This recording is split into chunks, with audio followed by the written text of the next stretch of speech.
चलो अभी हम क्वेश्चन नंबर 4 ट्राई करते हैं।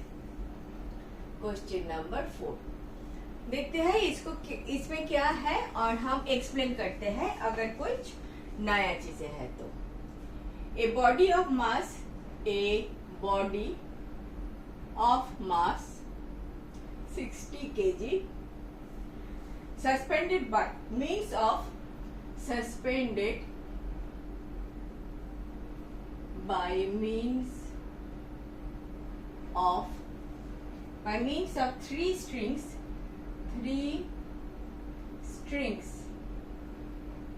P Q R, ठीक है, as shown in the figure, as shown in the figure, figure दे देंगे हम। अच्छा, अभी बोला है the tension in the string P is, the tension in the string P is, option क्या दिया? ऑप्शन दे दिया 130.9 kgf, B is 60 kgf, C is 50 kgf, D is 103.9 kgf। Question समझ में आ गया? क्वेश्चन समझ में आ गया? फिर से देखते हैं क्वेश्चन क्या बोल रहा है। A body of mass 60 kg suspended bye means of 3 strings PQR। PQR का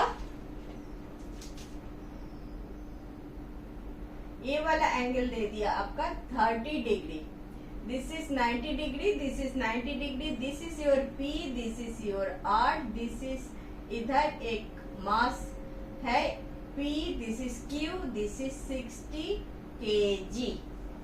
बस इतना ही दे दिया। चलो अभी देखते हैं एक क्वेश्चन को हम कैसे डील करते हैं। ठीक है, ठीक है, ठीक है, ठीक है। क्या दिया है a body of mass 60 kg is suspended bye means of 3 strings P, Q and R। Tension in string P के में टेंशन क्या है वो आपको पूछा है। अच्छा मुझे बताओ टेंशन क्या होता है? मैंने बोल चुकी हूँ पहले भी।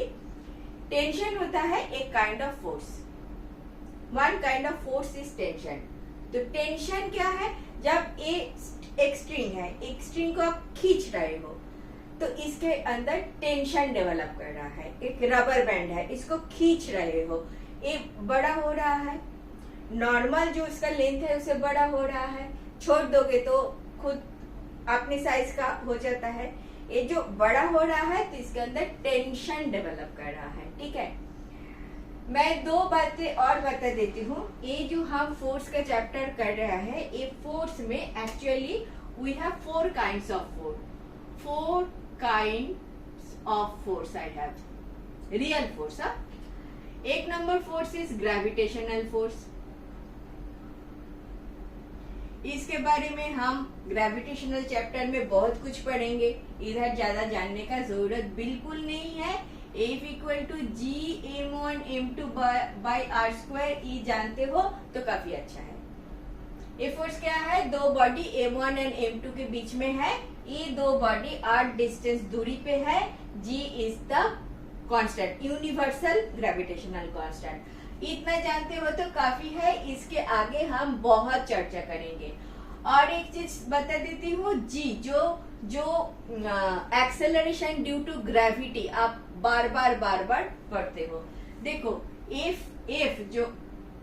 अगर मेरे ऊपर ये अर्थ जो है कितना फोर्स लगा रहा है, ये अगर हम कैलकुलेट करना चाहते हैं तो F equal to G capital M छोटा m बाई r स्क्वायर ले लेते हैं, where capital M is the mass of earth. ठीक है, तो हमको क्या मालूम है? F equal to M into A। F से दिस F को M से अगर डिवाइड कर दो तो A आ जाता है। तो A वाला जो F है, छोटा वाला जो M है, इसे डिवाइड कर दो तो क्या रह गया? G M by r square रह गया। दिस फैक्टर को हम छोटा g बोलते हैं, which is acceleration due to gravity, F by m, m is my mass, मेरा मास, और g is एक कांस्टेंट होता है, capital M is mass of this earth and r is the distance between अर्थ का जो सेंटर है, सेंटर ऑफ अर्थ, और मेरा जो दूरी है, एक डिस्टेंस अगर अर्थ स्क्वायर है, आर है तो आर स्क्वायर, इसी से ए वाला जी का जस्ट एक आपको आइडिया देने के लिए मैंने इतना बोला। इसके आगे मुझे कुछ नहीं बोलना है क्योंकि ये पूरा चैप्टर इस अलग चैप्टर है, ठीक है। अच्छा, 2 number second kind of force is electromagnetic force. Electromagnetic force क्या होता है? ये फोर्स कोई मटेरियल का एटॉमिक लेवल पे जनरेट करता है। जैसे tension is a force which is of the nature of electromagnetic force. मतलब क्या हुआ? एटॉमिक, जब आप इसे खींचते हो सारे एटॉम में एक ये जो फोर्स आ रहा है सारे एटॉम में आते हैं, हम समझ सकते हैं। ये अगर आपका एक स्ट्रिंग है, पकड़ लो, इस स्ट्रिंग में ऐसे ऐसे ऐसे एटम्स है, पकड़ लो। जब आप स्ट्रिंग को खींच के लंबा कर देते हो, ये सारे एटम थोड़ा सा ऐसा ऐसा हो जाता है, समझ लो, लंबा हो गया, इसीलिए तो पूरा स्ट्रिंग लंबा हो गया, ठीक है। ये एटॉमिक लेवल पे ये इसका जो फोर्स आ रहा है, इसी को टेंशन बोलते हैं। सारा स्ट्रिंग का लेंथ में, पूरा लेंथ में ये वाला टी कांस्टेंट होता है, सारे एटम्स के ऊपर सेम फोर्स आता है, उसी को टेंशन फोर्स बोलते हैं, ठीक है। अभी तक इतना ही जान लो कि tension force electromagnetic kind of force होता है, एटॉमिक लेवल पे होता है, एंड सारे स्ट्रिंग के सारे एटम में उसका वैल्यू सेम होता है। सम प्रोवाइडेड है, this string should be weightless and something, उसमें आप ध्यान मत दो, आपका सिलेबस में सारे स्ट्रिंग ऐसे ही होता है। आपके सारे स्ट्रिंग में ये वाला टेंशन सेम है। अगर स्ट्रिंग सेम है एंड स्ट्रिंग मतलब एक जगह मोटा एक जगह पतला, ऐसा नहीं है। स्ट्रिंग एक जैसा स्ट्रिंग है तो टेंशन बिल्कुल सेम है, ठीक है। अच्छा, इलेक्ट्रोमैग्नेटिक फोर्स के अंडर टेंशन आता है। मैं अगर 4 टाइप्स ऑफ फोर्स के बारे में बात कर ही लिया तो और एक होता है strong nuclear force, and another one 4 number होता है वीक न्यूक्लियर फोर्स। ये दोनों के बीच में बात, इन दोनों की भी अभी बात नहीं करना मुझे, इसका भी चैप्टर होता है, हम बिल्कुल उधर बात करेंगे, इधर नहीं बात करेंगे। Only because this 4 number I have written down this things. हमें इंटरेस्ट है इलेक्ट्रोमैग्नेटिक फोर्स में क्योंकि उसके अंदर टेंशन होता है। मैं ये सब रब कर देती हूँ, ये सब आप अभी थोड़ा बहुत जान लो, लेकिन ज्यादा अटेंशन मत दो इसमें, ठीक है। टाइम आएगा जब इसके लिए हम ज्यादा सोचेंगे। अभी हमारा प्रॉब्लम पे आ जाओ। प्रॉब्लम क्या है? हमारे पास 3 स्ट्रिंग है और एक बॉडी ऐसे इधर सस्पेंडेड है, इसमें लटक रहा है, ठीक है। अभी देखो, इस पॉइंट पे, ये जो पॉइंट है, ये पॉइंट पे, दिस पॉइंट पे मैं एक कोऑर्डिनेट सिस्टम करना चाहती हूँ। हमारा एक्स वाई एक्सिस देना चाहती हूँ।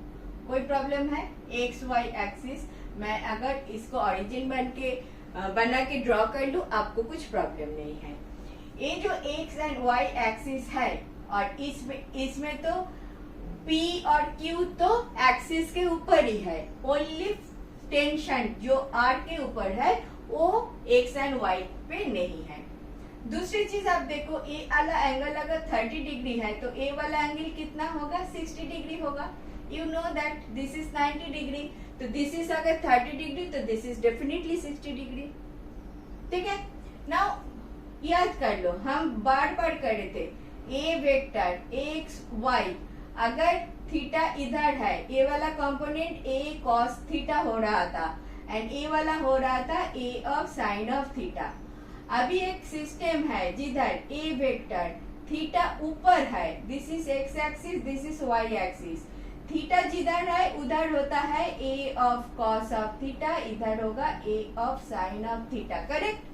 मैंने बोला था जिधर थीटा होता है उधर कॉस कंपोनेंट होता है, तो in this case theta 60 degree इधर है, वाई एक्सिस के साथ है, तो ऊपर तरफ होगा r of cos of 60 degree, correct. मैं टेंशन इन स्ट्रिंग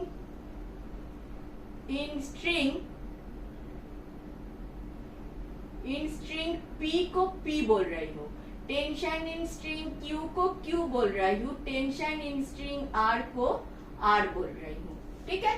तो टेंशन अगर R है तो ऊपर है R cos 60 degree which is getting balanced by this 60 kg mass, this is your mass। तो इसका वेट कितना है, इसका वेट कितना है, वेट कितना है, वेट डाउनवर्ड है, weight will be 60 kg F क्या है, फोर्स। ये फोर्स कहां से आया है, जो G मैंने दिखाया था, acceleration due to gravity always G होता है, OG। देखो डाउनवर्ड फोर्स कितना है, 60 kg F। फोर्स का यूनिट आप क्या जानते हो, न्यूटन। अगर आप 60G लिखोगे तो ये न्यूटन हो जाता है। G का वैल्यू, अगर G का वैल्यू करीब G का वैल्यू क्या होता है, 9.8 into 10 to the power 9.8 metre per second square होता है, मीटर पर सेकेंड स्क्वायर। इसको आप close to 10 metre per second square लिख सकते हो SI यूनिट, ठीक है। G का वैल्यू फिर 10 लिखो तो 600 न्यूटन हो जाता है। समझ में आया। वेट जो है वेट इज 60 kg F। अगर मास है 60 kg तो वेट होगा 60 kg फोर्स।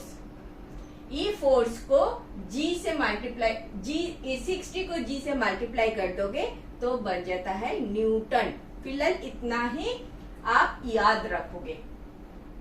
अभी ये सिस्टम अगर इक्विलिब्रियम में है तो ऊपर वाला फोर्स और नीचे वाला फोर्स सेम है, तो R cos ऑफ 60 डिग्री होता है तुम्हारा 60 kg F। मैंने ऐसे क्यों लिखा, क्योंकि आपका यूनिट सारे kg F में है। kg F is the weight, ठीक है। तो cos 60 कितना होता है, cos 60 मतलब half, R/2 equal to 60 kg F। आपको चाहिए था P, एनीवे R का वैल्यू आ गया 120 kg F। रख लो, इसको रख लो, कोई बात नहीं। अभी एक्स एक्सिस के बारे में सोचते हैं। इस तरफ है P, दूसरी तरफ है R of sine of 60 degree. R cos 60 ऊपर है तो R sin 60 डिग्री इधर है। sin 60 degree is getting balanced by P, तो P equal to R sin 60 degree. sin मतलब R√3/2।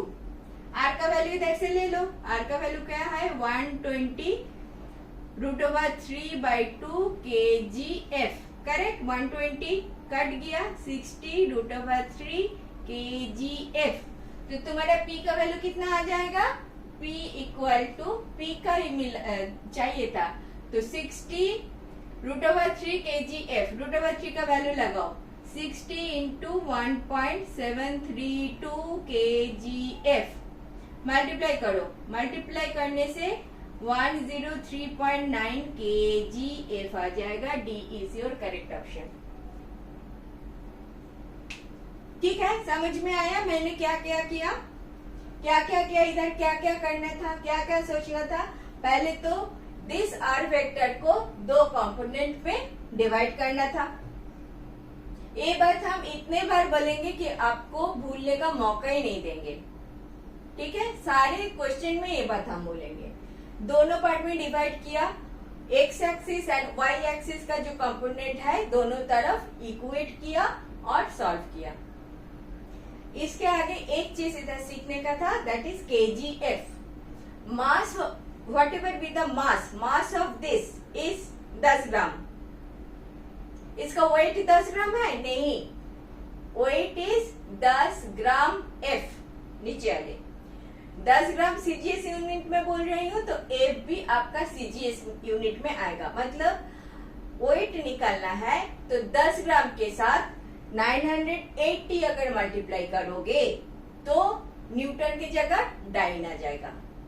समझ में आ गया, समझ में आ गया, आ गया ना।